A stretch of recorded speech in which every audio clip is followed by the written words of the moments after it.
مجھے کسی نے کہا کہ اسلام میں تو عیدیں 2 ہیں مولانا صاحب، تو یہ تیسری عید کہاں سے نکلی؟ میں نے کہا بیٹے آپ نے جو سوال کیا ہے، آپ کو پتہ ہے کہ آپ سوال جو کر رہے ہیں وہ کیا ہے اور آپ کس سے یہ بات کر رہے ہیں؟ جی حضور میں کہا میں نہیں، آپ کھل کے بات کریں، یہ سوال آپ کا ہے یا کسی نے آپ کو کہا ہے؟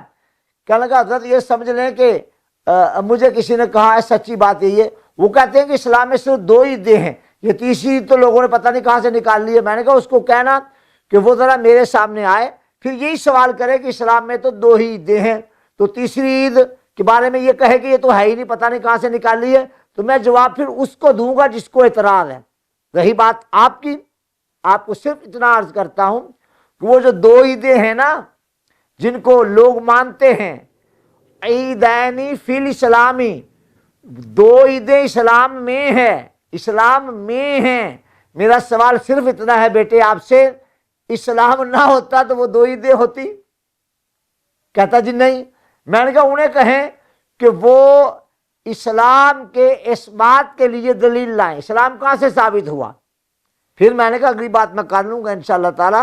اور یہ یاد رکھ لیں، عید میلاد نے اگر عید میلاد نہ ہونا ہوتا تو پھر وہ 2 عیدیں کبھی ثابت نہ ہوتی۔ اب آپ قیامت تک بھی دلیلیں قائم کرتے رہیں، جب تک رسول اللہ کا صلی اللہ علیہ وآلہ وسلم فدا ہو ابی و امی میلاد نہ مانا جائے، اس پر اظہار تشکر نہ کیا جائے، نہ اسلام ثابت ہوگا، نہ رمضان ملے گا، نہ قربانی واجب ہوگی، نہ عید الفطر ملے گی، نہ عید الاضحیٰ ملے گی۔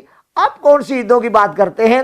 وہ تو دونوں عیدیں تصدق ہیں، عید میلاد النبی کا صلی اللہ علیہ وآلہ وسلم۔ اب تو الحمدللہ دلائل دینے کی اور اس پر حوالہ جات دینے کی ضرورت نہیں رہ گئی۔ 40 سال میں نے یہ کام کیا ہے، اب تو نہیں ضرورت رہ گئی۔ آج سے 40 سال پہلے 1981-82 میں یہ پمفلٹ چھپا تھا، لاہور میں بھی بانٹا گیا اور پنجاب یونیورسٹی میں بھی بانٹا گیا اور جی سی لاہور میں بھی بانٹا گیا۔ میں اس وقت جی سی میں پڑھتا تھا، I'm already and I have been studying in جی سی لاہور، تو میں نے بھی پڑھا۔ اس میں لکھا تھا کہ یہ جو بدعت ہے نا، میلاد منانے والی، لائٹنگ کرنے والی اور کھانے تقسیم کرنے والی، مٹھائیاں بانٹنے والی، بس یہ اب لوگوں کو شعور آ رہا ہے، تو 5-7 سال پھر غالباً 10 سال تک یہ سلسلہ بالکل ختم ہو جائے گا، لوگ چھوڑ دیں گے، اب لوگوں کو شعور آ رہا ہے۔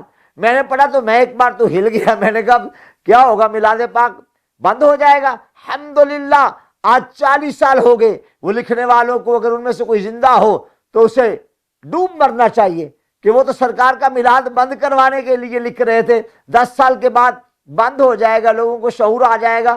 اب شعور تو آ گیا لوگوں کو، تو 40 سال ہو گئے ہیں، اب بند ہونا تو درکنار، اب تو ان کے گھر بھی ہو رہا ہے جو میلاد کی مخالفت کرتے رہے۔ میں اشتہارات دکھا سکتا ہوں، میں ان کے ان عنوانات پر بیانات آپ کو دکھا سکتا ہوں، سنا سکتا ہوں، لہذا ہٹ درمی اچھی نہیں ہوتی۔ اب چھوڑ دیجئے، اللہ نے آپ کو فیل کر دیا، ناکام کر دیا ہے۔